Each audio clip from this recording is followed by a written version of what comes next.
देखो ध्यान से, थोड़ा और ऊपर लिया जाए। दोस्तों मैं ना आपको हमेशा बोलता आया हूँ कि रेनो ट्राइबर जो है ना बहुत ही कैपेबल कार है। और आज ना मैं आपको इसकी लाइव डेमोन्स्ट्रेशन दिखाने वाला हूँ। आज ना मैं आपको इस गाड़ी का एक ऐसा फीचर दिखाने वाला हूँ, लाइव डेमोन्स्ट्रेट करके दिखाने वाला हूँ, जिससे ना आपको पता लग जाएगा इसकी कैपेबिलिटी का। और वो कैपेबिलिटी क्या है? वो है हिली एरिया में ड्राइव करने का या ऑफ रोड ट्रेन पे ड्राइव करने का। वो फीचर जो ना इस गाड़ी को इतना ज़्यादा पावरफुल बना देता है, जिसकी वजह से ना माउंटेन पे ट्रैवल करना इस गाड़ी के साथ बहुत ही ईजी हो जाता है। इनफैक्ट आपने मेरे को देखा होगा मैंने कितने माउंटेन ट्रैवल्स करे हैं और बहुत ऑफ रोड कंडीशंस में भी लेके गया हूँ। लोगों ने पता नहीं कैसे कैसे मुझे कमेंट्स करे कि भाई मर जाओगे, इस गाड़ी को लेके जा रहे हो, ये हो जाएगा वो हो जाएगा। बट ऐसा कभी कुछ नहीं हुआ और ना ही कभी होगा। क्यों? क्योंकि वो उसके उस फीचर की वजह से। So hey guys and welcome to the channel, this is Abhishek and you are watching Munda top notch. तो दोस्तों जब हम बात करते हैं ना किसी गाड़ी की कैपेबिलिटी की, तो उस कैपेबिलिटी में जो सबसे बड़ा पॉइंट आता है ना, वो आता है ओवरऑल स्टेबिलिटी की। गाड़ी जब आपके ऑफ रोड टेरेन पे चल रही है, हिली एरियाज में चल रही है, तो गाड़ी कितनी स्टेबल रहती है। अंदर जो बेसिकली लोग बैठे हुए हैं गाड़ी में, वो कहीं ज़्यादा झूल तो नहीं रहे हैं, अंदर कितना कंफर्ट आपको मिल रहा है। प्लस जो गाड़ी आपकी उबड़ खाबड़ रास्ते में चल रही है, इंक्लाइन रास्ते में है, या एक साइड से इंक्लाइन है और दूसरी साइड से डिक्लाइन है, तो इस केस में कहीं गाड़ी जो है आपकी रपट तो नहीं रही है, रोल ओवर कितना हो रहा है, ये सारा जो है ना आपकी गाड़ी की स्टेबिलिटी को डिफ़ाइन करता है। और आज ना मैं इसका लाइव प्रूफ देने वाला हूँ कि ये गाड़ी जो है कितना स्टेबल परफॉर्म करती है जब ये ऑफ रोड या इस तरह के टेरेन पे चलती है। और इस चीज़ के लिए ना जो सबसे इम्पॉर्टेंट फैक्टर प्ले करता है वो होता है व्हील आर्टिकुलेशन। इस गाड़ी का व्हील आर्टिकुलेशन एक नंबर है। चलो मैं क्विकली ना थोड़ा सा आपको एक्सप्लेन करता हूँ। पहले तो व्हील आर्टिकुलेशन है क्या, फिर उसको ना हम ट्राई करते हैं एक लाइव डेमोन्स्ट्रेशन के साथ। देखो व्हील आर्टिकुलेशन का सिंपल सा मतलब है कि जो आपका जो टायर जो है ना, वो इस गैप में कितना अप मूव कर सकता है, कितना ज़्यादा जो है ना इस गैप को वो कवर कर सकता है ऑफ रोड कंडीशन में। अगर आपका सस्पेंशन स्टिफ है, ये मूवमेंट बहुत कम होती है, तो आपकी गाड़ी की जो आर्टिकुलेशन होती है वो हो जाती है बहुत ही बैड आर्टिकुलेशन। इसी मूवमेंट को ना बोला जाता है व्हील आर्टिकुलेशन। अब इससे होता क्या है, अगर व्हील आर्टिकुलेशन अच्छी है, मतलब आपकी गाड़ी में सस्पेंशन इस तरह से दिया गया है कि जो आपका टायर जो है वो अप डाउन इस गैप में ज़्यादा मूव कर सकता है, तो जब आप ऑफ रोड कंडीशन में चला रहे हैं ना गाड़ी, तो कोई भी टायर जो है ना बेसिकली रोड को छोड़ता नहीं है। अगर आप एक साइड से गाड़ी इंक्लाइन है तो दूसरी साइड से टायर जो है वो हवा में नहीं आता है। अगर हवा में आ रहा है तो वो है बैड आर्टिकुलेशन।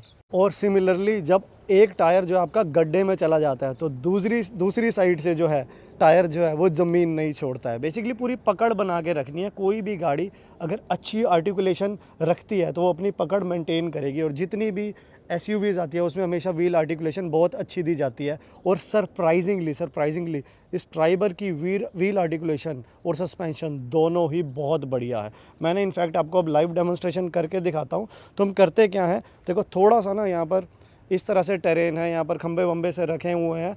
मैं ना इस तरह की कंडीशन क्रिएट करता हूँ कि हमारी गाड़ी जो है ना बेसिकली वो अनइवन सरफेस पे आ जाएगी। और अनइवन सरफेस पे आने से होगा क्या कि एक टायर जो है एक साइड से ऊपर साइड हो जाएगा और दूसरी साइड जो है वो थोड़ा सा डिक्लाइन हो जाएगा। तो उस सिचुएशन में हमें देखना है कि हमारी गाड़ी जो है वो कितनी स्टेबल रह रही है। तो दोस्तों मैंने ना कैमरे को आगे लगा दिया है। अब ना एक काम करते हैं, मैं गाड़ी को करता हूँ स्टार्ट और ना इस गाड़ी को इन खंभों के ऊपर चढ़ाता हूँ एक साइड से। और आप ना ध्यान से देखना कि क्या कोई भी व्हील जो है वो ऊपर तो नहीं उठ जाता है। जिस साइड से ये मैं खंभे पे चढ़ा रहा हूँ, क्या दूसरी साइड से व्हील जो है कहीं वो ऊपर तो नहीं उठ रहा है। और उसके बाद ना मैं आपको दिखाता हूँ कि आर्टिकुलेशन इसकी किस तरह से वर्क कर रही है। तो गाड़ी अपनी हो गई है स्टार्ट, शीशा मैंने खोल दिया है। अब ना धीरे धीरे इस पे मैं चढ़ाने की कोशिश करता हूँ।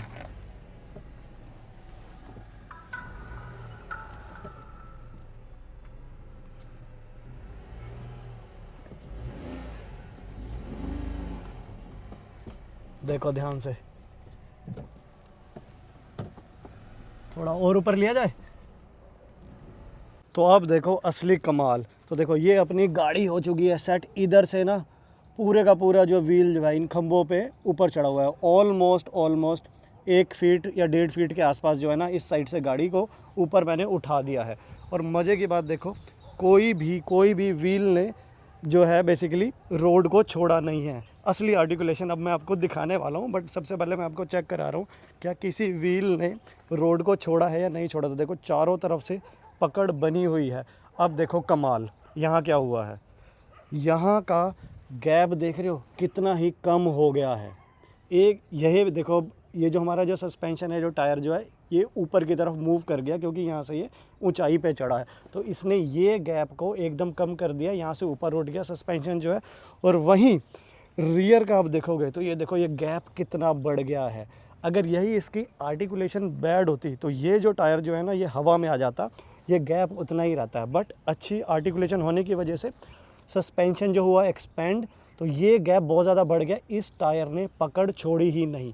ये ओवरऑल डिफ़ाइन कर रहा है कि गाड़ी की स्टेबिलिटी की, कि जब भी आप माउंटेन्स पर चला रहे हैं, हिली एरियाज़ में चला रहे हैं या ऑफ रोड टेरेन में चला रहे हैं, पोर्ट होल्स में चला रहे हैं, तो गाड़ी का कोई भी टायर जो है अपनी पकड़ छोड़ नहीं रहा है। वहीं इधर कहानी देखो तो यहाँ पर गैप जो है कम हुआ है क्योंकि उस साइड बढ़ गया था, तो इधर कम कर दिया ताकि पकड़ बनी रहे। वही यहाँ पर भी गैप जो है वो इंक्रीज़ हो गया है और गाड़ी ओवरऑल आपको देखने में लगेगी कि बिल्कुल ही सीधी खड़ी है, हालांकि यहाँ से 1.5 फुट ऊपर है। अब इससे एक फ़ायदा और हुआ कि जो भी अंदर ड्राइवर है, को ड्राइवर है, पैसेंजर्स हैं, उनको पता ही नहीं लगेगा कि गाड़ी आपकी ऐसे झूल रही है। मतलब basically rolling friction, roll over जो गाड़ी जो है वो करेगी ही नहीं, कोई भी झटका नहीं लगेगा और अंदर भी बहुत ही ज़्यादा आपको स्टेबिलिटी फील होगी। मतलब मैं सच बता रहा हूँ, इस गाड़ी को आप कहीं भी किसी टेरेन पे भी ले जा सकते हैं। हाँ, अनटिल अनलेस अगर कोई ऐसी जगह है जहाँ पर 4x4 गाड़ी की जा सकती है तो वहाँ पर स्ट्रगल ज़रूर करेगी क्योंकि it's a 2 wheel drive, but otherwise this is very very very capable car. अब एक काम करते हैं, अब ना मैं गाड़ी को नीचे उतारता हूँ और फिर सिचुएशन देखते हैं कि टायर्स की, हमारी आर्टिकुलेशन की सिचुएशन कैसी होती है। और थोड़ा सा आप ध्यान रखना इस गैप की तरफ कि ये किस तरह से बिहेव करता है। मैं कैमरे को थोड़ा सा पीछे कर देता हूँ। आई होप अब ना थोड़ा सा समझ आ जाएगा। तो इस एंगल पे लगा देते हैं और इसको, गाड़ी को फिर हम करते हैं बैक।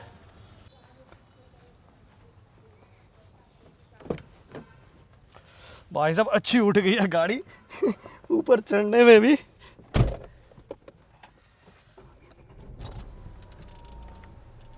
चलो जी, लगाया रिवर्स, टायर सीधा है। अब उतारते हैं गाड़ी को। अब पिछले वाले टायर के व्हील के गैप को देखते रहना किस तरह से अब वो कम हो जाएगा। हुआ। अब देखो ये वाला जो गैप जो है कितना रिड्यूस हो गया है, ऑलमोस्ट 2 से 3 इंच जो है ना, ये जो है रिड्यूस हो गया है गैप। और वहीं अगर हम इधर देखें तो यहाँ पर अब गैप बढ़ गया है क्योंकि ओवरऑल जो है अब काइंड ऑफ हम फ्लैट रोड पे हैं, तो उसने ऑलमोस्ट गैप को जो है ना बराबर कर दिया है। वही दूसरी साइड से चेक करते हैं तो यहाँ पर भी देखो सिमिलर कहानी है, ऑलमोस्ट अब हम सेम लेवल पे आ गए हैं। चलो मैं ना थोड़ी सी खुद की तारीफ़ कर लेता हूँ। भाई मुझे नहीं लगता पूरे YouTube पे किसी ने इतने बढ़िया तरीके से और लाइव डेमोन्स्ट्रेशन के साथ रेनो ट्राइबर में व्हील आर्टिकुलेशन के फीचर के बारे में बताया होगा, इसकी अच्छी आर्टिकुलेशन के बारे में। और इनफैक्ट किसी और गाड़ी में भी मतलब आर्टिकुलेशन को इतने अच्छे से दिखाया होगा, क्योंकि मैंने बहुत देखने की कोशिश करी बट समहाउ मुझे नहीं मिला। आपको मिले तो आप मुझे ज़रूर बताना। बाकी अब अपने दिमाग से ना यार ये डाउट बिल्कुल निकाल दो इस गाड़ी की स्टेबिलिटी को लेके। बहुत ज़्यादा स्टेबल गाड़ी है। इंजन की मैं बात नहीं कर रहा हूँ क्योंकि इंजन भी बहुत ज़्यादा कैपेबल है, उसके लिए मैं सेपरेट वीडियो मैंने प्लान करी हुई है और उसमें भी मैं आपको लाइव डेमोन्स्ट्रेशन दिखाने वाला हूँ कि बट अगेन उसकी बात हम उसी वीडियो में करेंगे। आज हम बात कर रहे हैं स्टेबिलिटी की। तो अपने माइंड से 0.01% डाउट भी है ना, उसको भी ना निकाल के बाहर कर दो यार। बहुत ही स्टेबल, बहुत ही कैपेबल गाड़ी है, किसी भी टेरेन में आप इसे लेके जा सकते हैं। तो गाइज यही था आज की वीडियो में। मुझे लगा एक ना छोटी सी डेमोन्स्ट्रेशन के साथ आप लोगों को मैं ये दिखा दूं, शायद आप लोगों को तब समझ आ जाए, क्योंकि मैंने पिछली कई वीडियो में इसके बारे में मल्टीपल टाइम्स बोला है बट समहाउ फिर भी मेरे पास कॉमन क्वेश्चंस आते रहते हैं कि भैया ये स्टेबल है या नहीं है, गड्ढों में कैसा परफॉर्म करती है, सस्पेंशन कैसा है, कैबिन में कंफर्ट कैसा रहता है अगर ऑफ रोड इसे चला रहे हो। तो मुझे लगा मैं आपको लाइव डेमोन्स्ट्रेट करके दिखा देता हूँ। तो गाइस अब ना मैं आपको मिलता हूँ अगली वीडियो में एक नई इन्फॉर्मेशन के साथ। Bye bye. चैनल को सब्सक्राइब कर लेना और इस वीडियो को शेयर कर देना अपने फ्रेंड्स एंड फैमिली से। Bye bye.